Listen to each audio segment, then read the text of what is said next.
우리 지구촌 교회에서 이제 지금 이윤 장로님 중심으로 이제 개척팀이 있었고, 뒤를 이어서 우리 지금 나와서 함께 촛불을 끄는 우리 이덕화 장로님 가족과 우리 박정환 장로님 등 오산 식구들이 모여서, 사실 우리 교회는 엄격히 말하면 분당 지구촌 교회와 오산 침례교회 두 교회의 가족들이 함께 시작한 그런 역사를 가진 교회입니다. 그런데 몇 번 눈 껌뻑거린 것 같은데 벌써 18주년이 되었어요. 18주년을 뒤돌아보면 한마디 할 고백밖에 없습니다. 어떻게 이렇게 여기까지 올 수 있었는가? 이게 오직 주님의 은혜가 아니면 설명할 수 없는 시간들이었습니다. 그 은혜 속에 함께 해준 우리 성도들의 정말 눈물겨운 헌신과 희생들이 우리 교회를 이렇게까지 은혜 가운데 세웠다고 생각합니다. 그래서 사실 오늘 하나님께 영광을 돌릴 뿐 아니라 이렇게 교회를 위해서 함께 마음을 같이 하고 뜻을 같이 해서 헌신하시고 또 희생하신 우리 모든 교우들에게도 마음 깊이 감사를 드립니다. 다시 한번 우리 하나님께 영광의 박수를 올려드리겠습니다.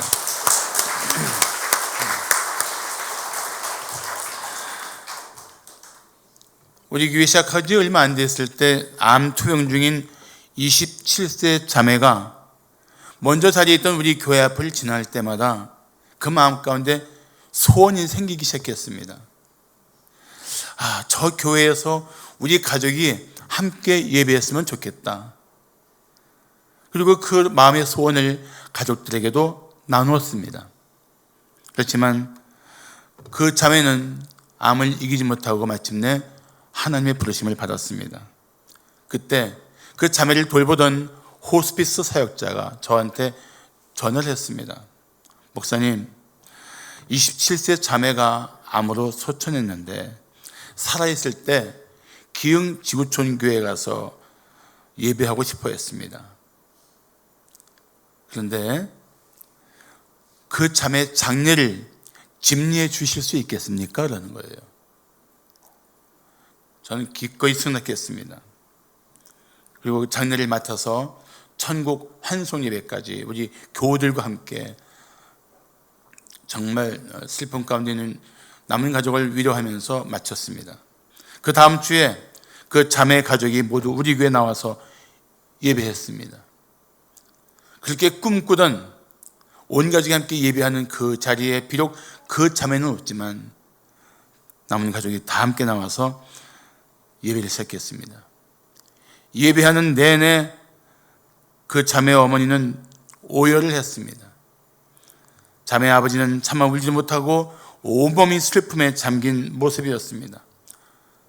예배 때마다 한동안 우셨어요.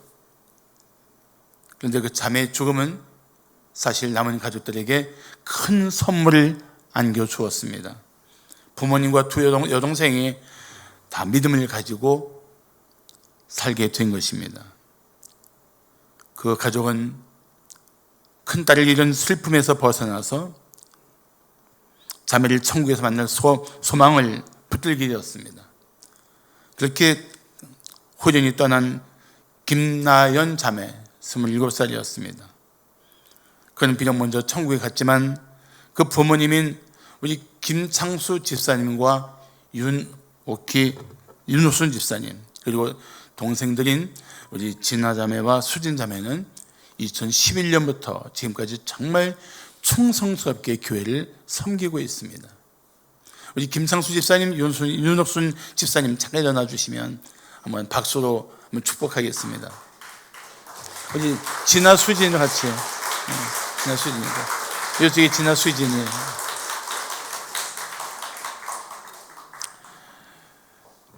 제가 우리 교회 설립 18주년을 맞아서 우리 김창수 집사님 가족 이야기를 한 이유는, 우리는 하나님의 특별한 계획 속에서 한 분 한 분이 모여서 이루어진 교회라는 것을 강조하고 싶기 때문입니다. 정말 한 분 한 분이 우리 교회에 어떻게 오게 되었고, 어떻게 우리 교회에서 신앙생활을 시작하면서 어떻게 우리 교회에서 은혜 가운데 살고 있는지를 하나하나 다 기억하는 저로서는 정말 여러분들 한 분 한 분이 너무 소중하고 너무 사랑스러운 거예요. 교회는 어쩌다 만난 관계가 절대 아니라는 것입니다. 하나님이 특별한 교회 가운데서 한 분 한 분을 우리 교회 공동체에 보내주시고 하나 되게 하신 줄로 믿습니다. 우리는 정말 특별한 관계예요. 세상의 어떤 공동체보다 특별한 관계입니다. 그래서 우리는 서로 성도 간에 사랑하고 소중히 여기는 마음을 가져야 한다고 생각합니다. 저는 정말 여러분들 한 분 한 분이 너무 소중해요. 여러분들 한 분 한 분이 우리 교회에 와서 정착하게 된 그 사연들을 저 한번 책으로 써내고 싶은 생각입니다. 우리는 이렇게 교회가 되었다. 책 제목 멋있죠? 별로 감동이 없는 것 같은데 우리는 이렇게 교회가 되었다. 하나님의 정말 오묘하고 섬세한 계획 가운데 인도하심이 없이 이렇게 교회가 이루어질 수가 없더라고요. 우리 정말 놀라운 하나님의 은혜 속에 기흥지구촌 교회라는 믿음의 공동체 속에서 하나가 되었습니다. 그래서 저는 우리 모든 성도들이 그리스도 안에서 영적인 가족으로서 이 마지막 때를 어떻게 살아야 할지를 오늘 말씀 속에서 함께 나누고 싶습니다. 자, 마지막 때에 교회다운 교회가 되려면 어떻게 해야 할까요? 첫째, 놀라운 사랑을 실천하는 공동체가 되어야 합니다. 다 함께 첫째 대절을 읽어봅시다. 시작. 놀라운 사랑을 실천하는 공동체가 되어야 합니다. 그게 교회다운 교회라는 것입니다. 한 남자가 오랫동안 마음에 든 여인에게 프로포즈를 했습니다. 그런데 여자가 앞으로 100일 동안 하루도 빠짐없이 자기 방 창문 앞에서 꽃을 들고 밤을 새운다면 그 사랑을 받아준다고 약속했습니다. 남자는 그날 밤부터 매일 꽃을 들고 창문 앞에 밤새 서 있었습니다.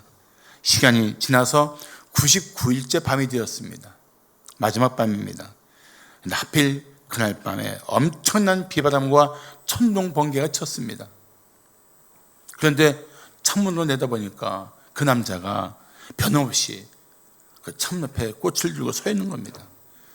그 모습을 본 여인은 감동의 눈물을 흘렸습니다. 그리고 비바람 속에 서 있는 그 남자에게 달려가 끌어안고 외쳤습니다. 당신의 진실한 사랑을 깨달았어요. 이제 더 이상 기다릴 필요가 없어요. 감격해는 그 여인의 팔을 조용히 풀면서 남자가 떨리는 음성으로 이렇게 말했다고 합니다. 저는 아르바이트생인데요.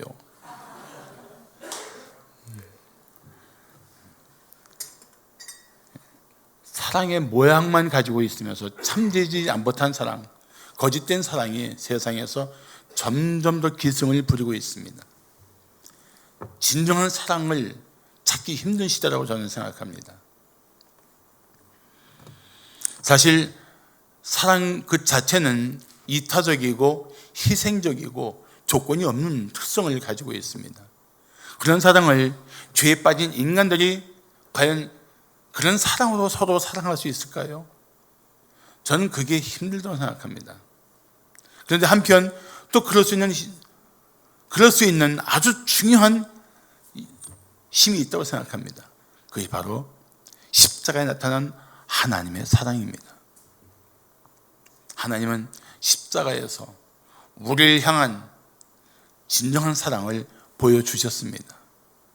그래서 예수님을 믿은 성도들은 그 하나님의 놀라운 사랑을 경험하게 되고 그 사랑을 받은 사람들은 또 누군가를 그렇게 사랑할 수 있는 사랑의 힘이 생기는 것입니다. 그래서 교회는 이 세상이 흉내낼 수 없는 진정한 사랑의 힘을 가지고 있습니다. 그 사랑으로 서로 사랑해야 하는 것이 바로 교회 공동체입니다. 우리는 그렇게 서로 사랑하도록 하나님께서 연합시켜 주신 관계입니다. 함께 앉아있는 여러분들이 그런 사랑으로 하나가 될 그런 공동체, 그게 교회라는 것입니다. 사랑하는 성도 여러분, 하나님이 당신을 얼마나 사랑하시는지를 알아야 합니다. 그리고 하나님이 다른 지체도 얼마나 사랑하시는지를 알아야 합니다. 인정해야 합니다. 저 성도도, 저 부족한 자매도, 저 문제 있는 사람도 하나님이 지극히 사랑하시는 분이구나. 그걸 인정해야 돼요. 그래서 하나님의 사랑을 받은 성도끼리 사랑해야 하는 공동체, 그게 교회입니다. 오늘 1절을 이렇게 말씀하고 있습니다. 보라, 아버지께서 어떠한 사랑을 우리에게 베푸사 하나님의 자녀라 일컬음을 받게 하셨는가. 우리가 그러하도다. 그러므로 세상이 우리를 알지 못함은 그를, 이 사랑의 하나님을 알지 못함이라고 말씀하고 있습니다. 감탄하고 있는 거예요. 보라, 아버지께서, 하나님 아버지께서 어떤 사랑을 우리에게 베푸사 우리를 자녀로 삼아 주셨는가. 사실 하나님의 사랑은 인간이 상상할 수 없는 사랑입니다. 꿈도 꿀 수 없는 사랑입니다. 기대할 수도 없는 사랑입니다. 그런데 하나님은 그 사랑으로 기꺼이 독생자 예수를 내어주시면서까지 믿는 자를 구원하시고 자녀로 삼아주셨습니다. 이젠 내가 네 아버지야. 너는 내 사랑하는 자녀야. 이 관계 속에 우리를 새롭게 하신 거예요. 예수를 믿는 사람은 그런 하나님과의 새로운 관계 속에서 살게 되는 것입니다. 그런데 사도 요한은 이런 탄성을 외쳤습니다. 우리가 그러하도다. 하나님 놀라운 사랑을 우리에게 베푸셨는데 우리가 그러하도다. 무슨 뜻입니까? 내가, 그리고 당신이 바로 그 놀라운 사랑을 받은 사람이라는 뜻이에요. 나만이 아니고 교회 공동체 안에서 우리는 다 그 하나님의 놀라운 사랑을 받고 하나님의 자녀가 된 형제 자매 관계인 것입니다. 여러분, 천국에 가면 우리는 다 형제 자매예요. 다 형제 자매입니다. 다른 표현으로 사도 요한은 이렇게 외치고 있는 것입니다. 와, 하나님이 나를 이렇게까지 사랑하셨구나. 그리고 내가 무심히 지냈던 우리 교회 지체 안에 다른 형제도 자매도 하나님이 그렇게 사랑하고 계시구나. 그렇다면 그 하나님의 사랑을 받은 우리끼리 서로 사랑하는 것이 마땅하지 않습니까? 나는 여기부터 다시 한번 시작했으면 좋겠어요. 십자가 앞에서 하나님께서 나를 얼마나 사랑하셨는지를 다시 한번 깨닫는 것입니다. 한번 여러분들이 십자가 앞에서 조용히 무릎 꿇고 하나님이 나를 얼마나 사랑하셨는지를 다시 한번 되새기는 거예요. 한번 묻고 싶습니다. 정말 당신은 십자가에 나타난 하나님의 사랑에 감격해 본 적이 있습니까? 아멘. 그 사랑 앞에, 나 같은 죄인을 사랑하신 그 사랑 앞에 감사해서 눈물로 주님 앞에 무릎 꿇고 그 사랑 앞에서 주님을 찬양한 적이 있습니까?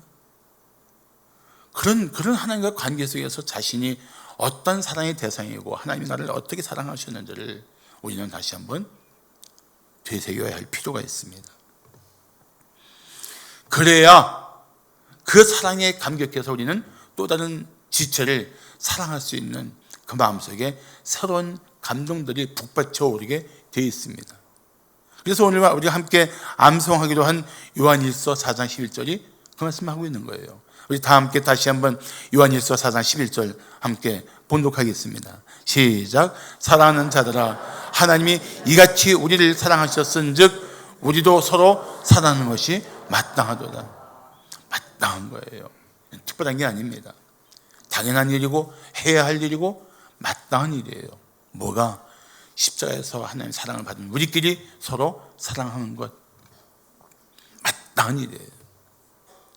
당연히 해야 할 일입니다. 지금 다 앞을 보고 있지만 우리는 서로 돌아보는 사랑의 공동체가 되어야 합니다. 아굴라와 브리스가 부부가 활동하던 그 시절에 비두니아 지역 총독이 폴리니우스라는 사람입니다. 이 폴리니우스 총독이 로마의 트라이아누스 황제에게 보낸 편지 중에 이런 내용이 있습니다. 이 기독교인들을 향한 보고를 한 거예요. 기독교인들에 대한 보고. 아주 짧은 부분만 제가 발췌해서 읽어드리겠습니다. 때로는 저녁에도 신도의 집에서 모여 포도주와 떡을 떼고 사랑을 약속합니다. 그들은 그리스도를 위해 그리고 서로를 위해 죽기로 약속합니다. 그리고 그들은 사랑을 위해 죽는 것을 두려워하지 않는 사람들입니다. 소문난 거예요. 그리스도인들이라는 사람은 어떤 사람들이냐? 그리스도를 위해 죽고 서로를 위해 죽을 수 있는 사랑의 무리들이다. 이게 소문나 있었던 거예요. 그래서 로마를 정복하고 세계를 향해 뻗어나갈 수 있는 그 힘이 있었던 겁니다. 지금 마찬가지예요. 우리 교회가 교회다우려면 우리는 진정한 사랑의 공동체가 되어야 합니다. 정말 여러분끼리 서로 사랑해야 돼요. 다시 한번 강조합니다. 우리는 하나님의 사랑을 받은 하나님의 자녀들입니다. 한 아버지의 자녀답게 서로 사랑해야 합니다. 우리가 하나님의 사랑을 받은 증거는 서로 사랑할 때 나타나는 것입니다. 한번 좌우에 있는 분들에게 이렇게 인사합시다. 성도님 사랑합니다. 인사하세요.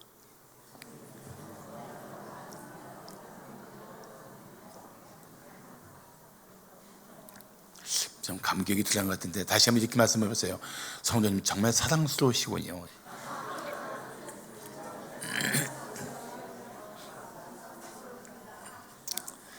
자, 마지막 때 교회다운 교회가 되려면 어떻게 해야 할까요? 둘째, 영광스러운 소망을 나누는 공동체가 되어야 합니다. 뭘 나눠요? 영광스러운 소망을 나눠야 됩니다. 며칠 전에 80이 넘으신 어느 권사님과 교제할 기회가 있었습니다.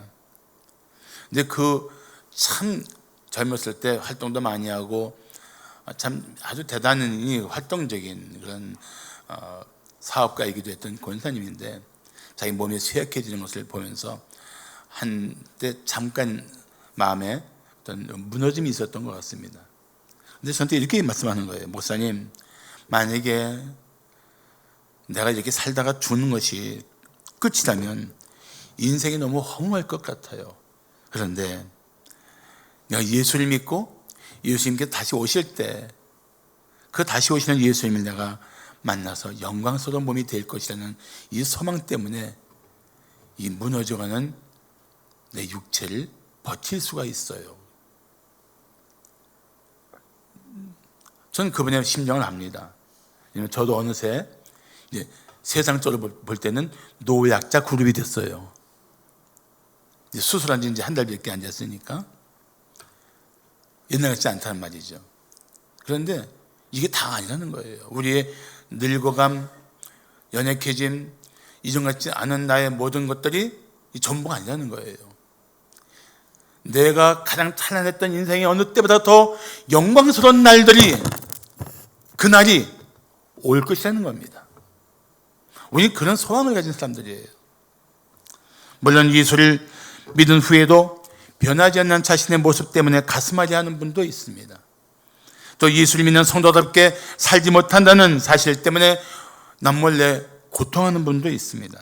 그렇지만 우리에게는 너무도 확실하고 분명한 소망이 있습니다. 예수님께서 다시 오실 때 우리가 호련히 변해서, 한순간에 변해서 예수님처럼 영광스러운 존재가 될 것이라는 소망입니다. 믿습니까? 믿어야 돼요. 오늘 2절을 말씀하기를 사랑하는 자들아, 우리가 지금은 하나님의 자녀라. 장래에 어떻게 될지는 아직 나타나지 아니하였으나 그 예수님이 나타나시면 우리가 그 예수님과 같을 줄을 아는 것은 그 예수님의 참모습 그대로 볼 것이기 때문이니 무슨 말씀입니까? 쉽게 말하면 예수님이 영광 중에 다시 오실 때 우리도 그렇게 영광스러운 몸으로 그분을 만나게 될 것이라는 것입니다. 여기 중요한 두 단어가 있어요. 지금은, 그리고 장래에. 지금은 그렇지만 장래에 우리는 영광스러운 존재다. 지금은 부족하지만, 지금은 연약하지만, 지금은 믿는 사람답지 못한 부끄러움이 있지만, 장래에는 나는 예수님처럼 될 사람이야. 그 소망이에요. 그걸 말하고 있는 것입니다. 사실 이 마지막 때는 이미 오신 예수님과 다시 오실 예수, 그 사이에 이 마지막 때가 있는 거예요. 그래서 우리는 이 마지막 때 긴장 속에 살고 있기 때문에 우리는 이 상황 속에서 어디에 소망을 두고 이겨낼 것인가 다시 한번 말씀 속에서 발견해야 합니다. 다시 오실 예수님, 고난의 주로 오신 초림의 달과 달리 영광 중에 다시 오실 예수님처럼 영광스러운 몸으로 만나게 될 그날의 소망, 그 소망을 우리는 더욱 주목해야 합니다. 고린도후서 3장 18절을 말씀하기를 우리가 다 수원을 벗은 얼굴로 거울을 보는 것 같이 주의 영광을 보매 그와 같은 형상으로 변화하여 영광에서 영광에 이르니 곧 주의 영으로 말미암으리라고 말씀하고 있습니다. 주의 영광을 볼 때 그와 같은 형상으로 우리가 변해서 영광에서 영광에 이르게 된다. 우리는 지금 이 모습이 전부가 아니에요. 장차 영광스러운 존재로 일어서게 될 하나님의 사람들입니다. 죽음의 자리에서도 일어날 때 영광스럽게 일어날 것이고, 살다가 예수님 맞이해도 영광스럽게 맞이할 거예요. 그래서 성도는 그 영광스러운 주님을 닮아가는 삶을 힘써야 합니다. 그리고 교회에서 성도는 성도답게 살도록 훈련을 받아야 합니다. 진리로 말씀을 배우고 기도하며 힘쓰고 서로 돌아보면서 사랑과 선행을 격려하는 그런 교회를 우리는 이루어 가야 합니다. 교회를 떠나서 스스로 신앙생활을 잘 할 수 있는 길이 없습니다. 교회 중심으로 믿음이 성장하고 교회 중심으로 소망이 견고해지게 되어 있습니다. 자, 그렇다면 묻겠습니다. 사랑하는 성도 여러분, 당신은 예수님께서 영광 중에 다시 오실 것을 믿습니까? 아멘. 믿어야 합니다. 디도서 2장 13절 말씀하기를 복스러운 소망과 우리의 크신 하나님 구주 예수 그리스도의 영광이 나타나심을 기다리게 하셨다고 말씀하고 있습니다. 그것이 예수 믿는 사람들에게 주어진 기다림이고 그리고 소망이에요. 초대교회는 심한 박해를 받으면서도 주님이 다시 오실 것을 바라보며 이겨냈습니다. 이 시대를 한번 생각해 보십시오. 여러분, 기후변화와 모든 처처의 기근과 지진, 전쟁의 소식은 분명히 말세라는 확실한 증거를 드러내고 있습니다. 여기서 우리가 절망합니까? 아닙니다. 우리에게는 세상이 알 수 없는 아주 확실한 소망이 있습니다. 영광 중에 다시 오실 주님을 만날 소망입니다. 교회는 그 소망을 가지고 서로 힘을 실어주고 영적인 권세를 가지고 세상을 이기도록 함께 믿음으로 나아가는 공동체인 것입니다. 우리 성도들이 정말 영광 중에 다시 오실 예수님을 소망하는 성도답게 살아가시기를 축복합니다. 마지막으로 마지막 때 교회다운 교회가 되려면 어떻게 해야 할까요? 셋째, 거룩한 삶을 추구하는 공동체가 되어야 합니다. 뭘 추구해요? 거룩한 삶. 하나님께서 이런 말씀을 하셨습니다. 오직 너희를 부르신 거룩한 이처럼 너희도 모든 행실에 거룩한 자가 되라. 기록되었으되 내가 거룩하니 너희도 거룩할지어다. 거룩한 삶은 하나님이 우리에게 주신 강력한 명령입니다. 그런데 오늘 본문 속에서 우리가 거룩하게 살아야 될 또 하나의 이유를 볼 수 있습니다. 3절을 보십시오. 주를 향하여 이 소망을 가진 자마다 그의 깨끗하심과 같이 자기를 깨끗하게 하느니라. 주를 향하여 이 소망, 어떤 소망입니까? 예수님이 다시 오실 때 예수님처럼 영광스럽게 변할 소망. 이 소망을 가진 사람이라면 그 소망을 가진 사람답게 오늘 성결한 삶을, 거룩한 삶을 힘쓰라는 거예요. 그게 소망을 가진 증거죠. 내가 영광 중에 예수님 만나서 그분처럼 영광스럽게 변할 사람인데 내가 부족하지만, 믿음이 약하지만 내가 죄 가운데 묶여 살 수 있겠는가? 그 죄의 구덩이에 빠진 채 살 수 있겠는가? 그래서 이 죄를 미워하고 죄로부터 벗어나려는 거룩한 몸부림이 우리 안에 있어야 하는 거예요.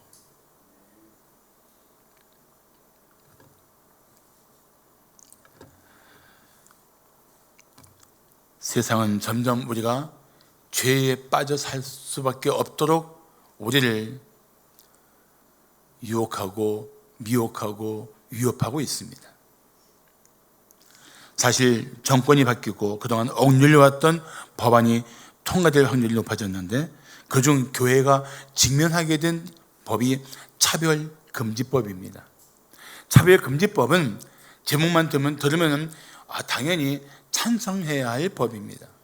그런데 이 차별금지법은 사실 내용을 알면 알수록 막아야 합니다. 그래서 교회연합회가, 전국교회연합회가 거룩한 방파제라는 운동을 하면서 이 법이 통과되지 않도록 지금 막으려고 애쓰고 있는 것입니다.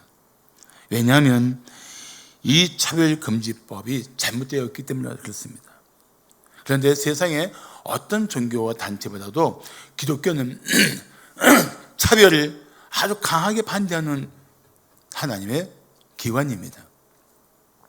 여러분 야고보서 2장 1절 보시면 내 형제들아 영광의 주 곧 우리 주 예수 그리스도에 대한 믿음을 너희가 가졌으니 사람을 차별하여 대하지 말라고 강력하게 명령하십니다. 그리스도인은 사람을 차별하면 안 돼요. 세상적인 기준 갖고 사람을 평가하면 안 됩니다. 그냥 한 영혼을, 한 존재를 있는 그대로 귀하게 여기고 사랑해야 마땅합니다. 그런데 차별금지법은 뭐가 문제냐? 하나님이 극히 미워하시는 죄를 그걸 인정하게 만드는 법이기 때문에 그렇습니다. 특별히 동성애를 말합니다. 우리가 동성애를 반대하는 이유는 분명합니다. 하나님이 미워하시는 죄이기 때문에 우리가 반대하는 거예요. 그렇다고 해서 우리가 동성애에 빠진 이웃을 미워하거나 차별하지는 않습니다. 오히려 그 죄에서 벗어나도록 도우려고 합니다. 이것은 죄를 미워하지만 죄인은 사랑하는 성경적 가치관이 그렇습니다. 죄는 미워하지만 그 죄를 범할 수밖에 없는 사람은 우리가 긍휼히 여기는, 그리고 그 죄를 사랑하는 이 기독교적인 가치관, 그것이 우리가 지향하는 것입니다. 그게 기독교 정신이에요. 그런데 차별금지법은 소수자인 동성애자를 보호한다는 명목으로 정상적인 다수의 권리를 침해할 수가 있습니다. 특히 교회는 이 법이 통과되면 동성애는 죄라고 설교할 수 없습니다. 가르칠 수 없습니다. 그런 반면에 학교에서는 동성애를 가르치게 되어 있습니다. 아이들한테 동성애를 가르치게 되어 있어요.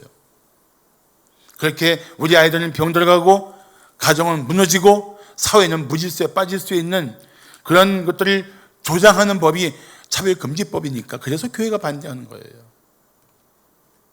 하나님은 한 남자와 한 여자를 창조하셨지 그 이외에는 어떤 성도 하나님이 창조하지 않으셨습니다. 이 창조의 원리를 깨뜨리고 하나님께서 인류를 가장 복되게 하는 하나님의 그 원리를 무너뜨리는 법이기 때문에 우리는 반대하는 거예요. 사실 굳이 차별금지법이 만들어지지 않아도 이미 고용상 차별금지와 성폭력금지법 등 차별을 금지하는 법이 우리 헌법 속에 다 존재하고 있습니다. 이런 시대에 성도는 죄와 치열한 싸움을 싸워야 합니다. 교회는 이 땅에 무너져가는 죄악 속에서 거룩한 힘을 가지고 맞서야 합니다. 그래서 우리 자녀들이 이 시대의 죄를 이기며 살아갈 수 있도록 교회를 중심으로 훈련받고 영적인 권세를 가지고 세상 속으로 나가야 합니다.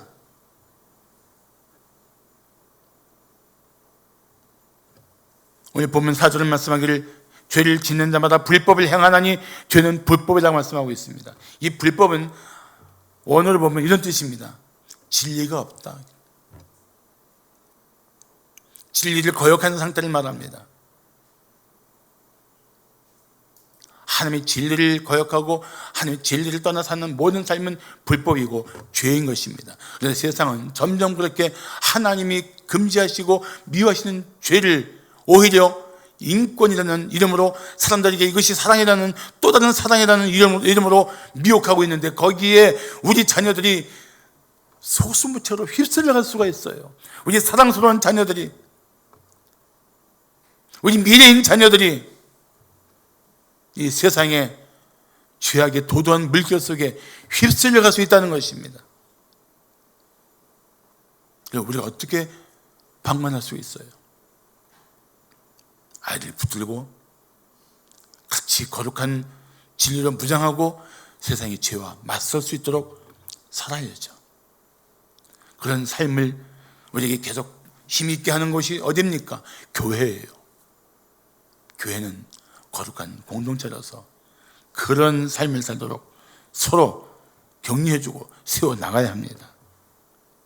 5절과 6절을 말씀하기를 그가 우리 죄를 없애려고 예수님께서 우리 죄를 없애려고 나타나신 것을 너희가 아나니 그에게는 죄가 없느니라. 그 안에 거하는 자마다 범죄하지 아니하나니 범죄하는 자마다 그를 보지도 못하였고 알지도 못하였느니라. 범죄하지 않는다는 얘기는 계속해서 범죄한 상태, 계속해서 죄의 지배를 받는 상태를 말합니다. 그리스도인들도 일시적으로 죄에 빠질 수 있죠. 미혹에 빠질 수 있습니다. 그렇지만 진정한 그리스도인, 그 안에 성령이 역사하는 그리스도인은 그 죄에 계속 지배받지 않습니다. 그 죄를 마침내 이기고 빠져나옵니다. 그래서 우리는 이 세상 가운데서 거룩한 무리들로 죄와 치열하게 싸우는 하나님의 자녀들로 살아가도록 힘써야 합니다. 저는 오늘 우리 온 교우가 이 시대에 거룩하게 살겠다는 그런 자신의 전부를 건 결단이 있기를 축복합니다.